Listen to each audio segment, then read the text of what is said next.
Hi friends, this is Selvijay here. Welcome to my networking channel. Hope all are doing good. And today the topic I'm going to discuss about QA is shaping and policing. So what is shaping and policing? Shaping done at the customer end and policing done at the ISP. So shaping is used to buffer the traffic to a certain bit rate before sending towards the ISP. So always we'll shape the traffic and we'll send it towards the ISP. So if not shaping the traffic, if I'm sending towards the ISP, what happens sometimes, assume the ISP and the policer receives the excess traffic, what happen, he will simply drop or remove the packet. So always policer will drop the packet. So that is the reason best scenario is we have to always shape the traffic before sending towards the ISP, and shaping applied outbound and policing done at the inbound actually. So shaping done at the customer end and policing done at the ISP end. So that is only difference. So let us see why shaping. So to prevent an egress blocking. So I already told, if I am not shaping the data, if I am sending towards ISP, assume this pole is a receives the bit rate. So assume this is 64 KB, it is having the link capacity is 64 kbs, and if it's receiving data more than that, if it's receiving 100 kbs, what happen? The pole is will simply drop or remove the packet. So to prevent the egress blocking or to prevent the packet drops, we will always shape the traffic. Assume the link rate capacity is 128, so always it better shape it to 64 kbs and we'll send it towards the ISP. So to prevent an egress blocking and also to prevent the packet drops at the ISP end. So this is the thing you need to understand about shaping. So the key points you have to understand is shaping applied outbound traffic, and it is always compared with a token bucket system. So what is a token bucket system? Here in this bucket, each and every token represent one bit. So that is the thing we always compare with a token bucket system, and shaping always applied outbound traffic. So I'm going to explain what is a token bucket system. So before that, let us understand the shaping terminologies. So what is TC? TC is a time in milliseconds for the amount of traffic sent. So each and every interval will be sending a certain amount of traffic. So what that is called time interval. It is measured in millisecond. And BC is the amount of traffic sent during a specific time interval. That is what we call it as a BC or a committed burst. So it is measured in bits. And what is the CER? CER is a committed information rate. So the bit rate that is defined in the contract. So whenever you're getting any subscription from the ISP, there will be a guaranteed bit rate that we need to use, or we need to pay for the ISP, what we call as a committed information rate. So now let us understand the shaping. So for that, I'm going to show this representation. So I want to show this graphical representation, how shaping works exactly. So as per the terminology, I already discussed committed bus. So there is the amount of traffic sent during the certain time interval. So here the x-axis we have mentioned time in milliseconds, and this is a physical bit rate. So what happened? So each and every time, right? So this is a BC. BC is a committed burst. How will calculate this? BC equal to time interval into CAR. So CAR is a committed information rate. So what happened?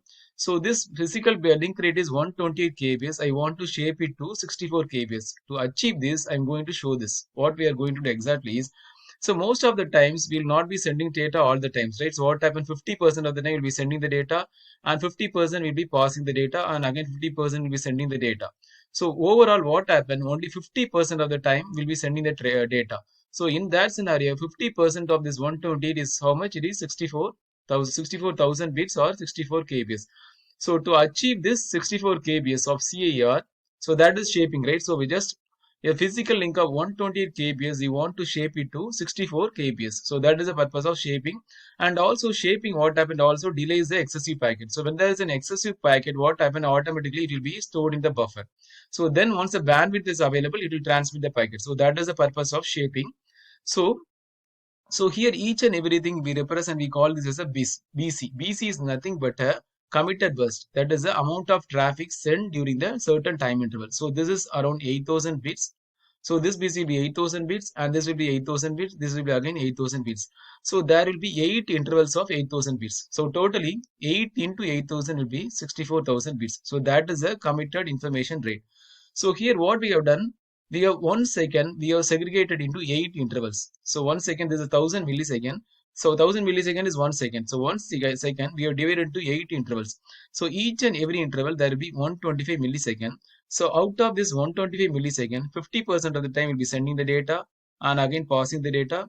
So again we'll be sending the data, again passing the data. So each and every interval, only 50% of the time we'll be sending the data. So that's the reason I told this will be 8000 BC, this will be 8000. So there will be 8 intervals of BC. So totally 64,000 bits or 64 kbs.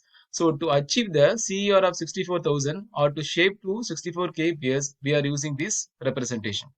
So that is the purpose of shaping. So even though we are sending the rate at the physical, so physical link is capable of transmitting 128, even though we are sending at the rate of 128 kbs, we are not sending the data all the time. We are sending only the average rate. So on an average, we are sending only 50% of this kbs, that is 64 kbps or 64,000 bits. And how TC is calculated is BC by CER. So BC is 8000 divided by 64 is 125 millisecond. So this is the thing I explained. So shaping, what we have done, 1 second I divided into 8 parts. So each and every interval is 125 millisecond. It's calculated in millisecond.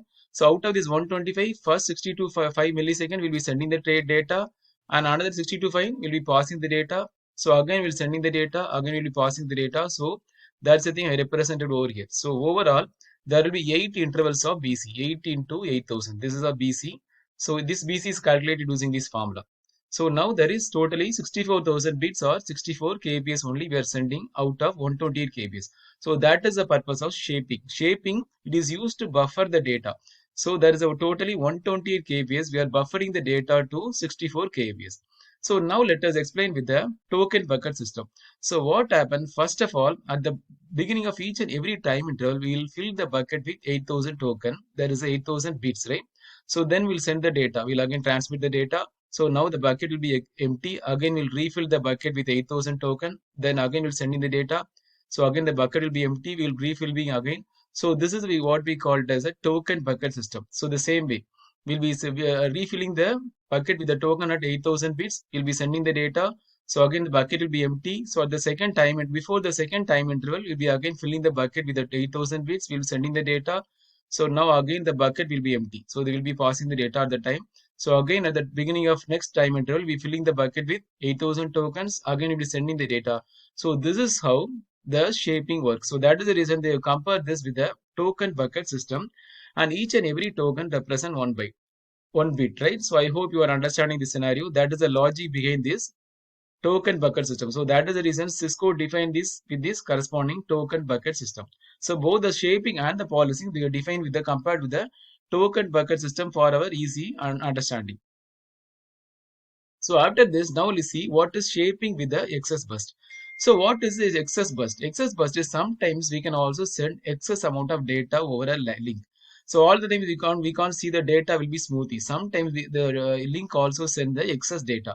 So in that scenario, I can have a bigger bucket. So assume there is a period of inactivity. There is no data or something like that, but the bucket is accumulated with tokens. So in that scenario, I can have bigger bucket to save more tokens. So this bucket will be having BC plus BE. So BC is a committed burst and B is a excess bucket. That means it will having excess amount of data. So what happened, instead of, I told, right, first time we'll be sending 8000 bits. Instead of that, we can first interval we can send BC plus BE. So that is 16,000 bits. Instead of sending 8000 bits, I can also send 16,000 bits of data in the first interval. So even in the first or second interval, I can send excess bit of data. So it is more than BC. So method better to send always more bits than BC in the first interval. So this scenario we call it as a shaping with an excess burst. So that means this supports excess burst capability. So that is the purpose of shaping with excess burst. So now we'll understand what is policing. So policing already done, I told you, done at the ISP or the provider end. So assume this also they compared with a token bucket system. But the only difference is in this every token represent 1 byte. So I already told shaping is 1 bit. So here it represents 1 byte. So it is also compared to the token bucket system and is always applied inbound, and policing done at the provider end. So it is used to drop or remark the packet. So how it will drop? So assume at the ISPN, the bucket contain only 64 kbs. Assume it is 64 kbs. But the pool is that when he receives more than 64 kbs, I assume he is receiving 100 kbs, but the bucket contain only 64 kbs. So in that case, since we don't have any sufficient number of tokens in the bucket, the police will simply drop or remark the packet at the ISPN. So that is the purpose of policy. So always the best effort scenario, what we can do better, we have to always shape the traffic and we can send the policy to prevent the egress blocking or to prevent the packet drops at the policing end. So I hope you are understanding this. So now let us go to the policing single rate two color. So there are several categories I am going to explain. So what is policing single rate two color? So there are two categories. One is the confirming and exceeding. So here we call it as a single token bucket system. What is a single token bucket system? Here we'll be having only a single bucket. What we call it as a BC bucket. So already told BC is the amount of traffic, that is amount of data that is sent during a certain time interval. So whenever the packet falls within some same contract, within the same contract, we call it as a confirming. So what it means is, assume the BC bucket contains only 64 bytes of token, 64 bytes data. So when the policy receives only 50 bytes, so that means only it is lesser than this BC bucket. So what will the policy will do, will take the 50 tokens from the bucket and will proceed for forwarding. That we call it as in confirming. So whenever the packet exceeds, if there are 500 tokens, so same thing we can do. If there are 64 tokens in the bucket, but the policy receives more than 100 tokens, right? More than this BC bucket, you will simply proceed for exceeding. That means it is exceeding the data limit. So that means exceeding the contract, what we call it as an exceeding. So since there are two categories, confirming and exceeding, we call this as a single rate two color. So this is a single rate, only we have a single rate. Two color is there are two categories, confirming and exceeding. And also we call this as a single token bucket system. So one is a BC bucket and the spilled tokens we call it as an exceeder. So only a certain token it can contain. So if it exceeds, it will go into exceeder. So that is the scenario of policing single rate two color. So what is policing single rate three color? So the last slide we have shown policing single rate two color. So there are two stages, confirming and exceeding. But in this there are two buckets. Policing single rate three color. So here we'll be having two buckets, that is BC bucket and BE bucket. So this also we call it as a two bucket system. That means you are having a BC committed burst bucket and a excess burst bucket. So the only difference is when the BC bucket, when the tokens are spilled out, exceeded, it will be fall into the exceed bucket, that is BE bucket. And from this, the wasted tokens will be violated. So that means the packets will be dropped from the BE bucket. Once it exceeds the BE bucket, it will be violated. So in the BC bucket, once the exceeds, it will be fall into the BE bucket. That's the excess bucket. That is the only difference. So let us explain. If the number of bytes is less than or equal to the number of tokens in the BC bucket, so then the policy will take the tokens from the bucket and it proceed for forwarding, what we call it as a confirming. So that category called as a confirming.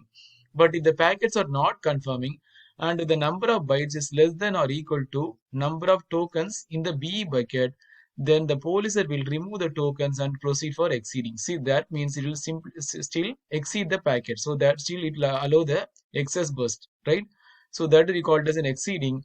From this exceeding, if the packet which is not confirming or exceeding, we call that as a violating. So once it exceeds the exit bucket, so then the packets will be dropped. So these are the two categories, BC bucket. So still it will allow the excess packet, right? So that is the reason we are having two bucket system. So only the packet, this BC bucket is full, overflow tokens or the spilled tokens will flow into the BE bucket. So once this exceeds, automatically the packets will be dropped or violated. So that is the reason we call it as a violator. So since there are three categories, we call it as a three color system. One is confirming, exceeding and violating. So we call it as a two bucket system. Why? We are having a BC bucket and a BE bucket. So that is the only difference.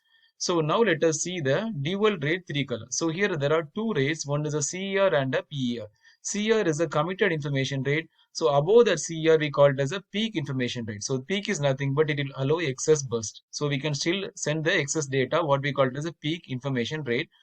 So here only difference is between this single rate three color and the dual rate three color. Only difference is in single rate three color we having BC bucket and BE bucket. Instead here we'll be having BC bucket and a PAR bucket. PAR is nothing but a peak information rate bucket and this is a BC bucket, that is a committed burst. So let us explain. If the number of bytes received, the police has received the number of bytes is less than or equal to number of tokens in this BC bucket, we call it as a confirming. At the same time, the police will take the tokens from the PAR bucket also. We will also take the tokens from the PAR bucket. So this we call it as a confirming. So the packets, so this we really call it as a confirming. And if the packets are not confirming, and if the number of bytes is less than or equal to number of bytes in the PAR bucket, what we call it as an exceeding. So if it is less than this PAR, right? So what we call it as an exceeding. So once it exceeds this PIR, what we call it as a violating. So only difference is last scenario I showed BC bucket and BE bucket. So instead of BE bucket, there you kept the PIR bucket. So this is a separate rate, and this is a one is a committed information rate and one is a peak information rate. So here also they are having two buckets, right? So let us repeat. If the number of bytes is less than or equal to number of tokens in the BC bucket, we call it as a confirming. Same time, the police also can take some tokens from the PIR bucket. So what we call it as a confirming. So once it exceeds the PIR bucket, once it exceeds the BC bucket, what we call it as an exceeding. But should be less than the PIR bucket, what we call it as an exceeding. So that's the reason I mentioned here the packets which is not confirming, and if the number of bytes is less than or equal to the number of tokens in the PIR bucket. So it should be less than the PIR bucket. It should be greater than the CER. What we call it as an exceeding. So in that case, the policer will take the tokens from the PIR bucket and perform the action for exceeding. So still it will allow the excess burst. So because data traffic always will not be smoothly, we can also allow some excess data. So that is the reason we call it as it will perform the action exceeding. So once it exceeds the PER bucket, then it will automatically drop the packet. So what we call it as a violating. So these are the key points you have to keep it in mind about three categories. One is a policing single tray two color. They are having two categories. One is a BC bucket. Once it overflows, it will be exceeded or packets will be dropped. So the second thing is three color categories. So that is confirming, exceeding, and violating. So it is also called as a two bucket system because we are having a BC bucket and a BE bucket. So the spilled or overflow tokens from the BC bucket flows into BE bucket. So once this BE bucket is full, automatically the spilled tokens will be violated. So it can only allow a certain excess burst. Same way, dual rate, there are two rates, CER and PER. So instead of BE bucket, we are having the PER bucket. That is the only difference. The same way it works. It is having confirming, exceeding, and violating. So now let us understand what is a token replenishment. So tokens, why we have to replenish into the bucket. So assume that once the bucket is empty, we have to always replenish the bucket into that. We have to always replenish the token into the bucket. Always the bucket will be empty once it is sent for forwarding or confirming. So what is how we can replenish the token into the bucket? So tokens are replenished into the bucket at the police rate.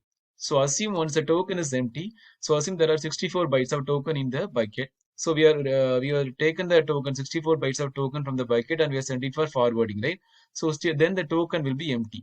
So assume after 1 second we are receiving the packet. So that means how it will be calculated 1 second into the police rate. So the police rate is 128,000 bps by 80. So totally it will be calculated as 16,000 bytes. That means once the bucket is empty, after 1 second if the packet arrives, it will be calculated like this. So we can put 16,000 token into token bucket. So that is the way it works. So first it will be we have to replenish the token into the bucket. Then we'll take the token out of the bucket and proceed for forwarding. So again the bucket will be empty. We have to again refill the bucket into the token. So this is how this tokens replenishment works. So this is how the polishing and shaping works. So only the key points you have to understand is shaping done at the customer end and polishing done at the provider end. Shaping, we have to shape the outbound traffic before sending towards the ISP. So shaping is nothing but the buffering data to a certain bit rate. So what is the purpose of shaping? We can also shape the data to a certain bit rate. So if it is 128 kbps, we have to shape it to 64 kbps before shaping the traffic towards ISP, because the ISP can drop the packet at any time. To prevent an egress blocking or to prevent the policer from dropping the packet at the ISP end, we could always shape the traffic and send it towards the ISP. So policer will drop or remark the packet, right? That is the difference between shaping and policing. So I hope you enjoy this video. Thanks for watching. Please subscribe for more videos. Thanks and have a wonderful day. Thank you.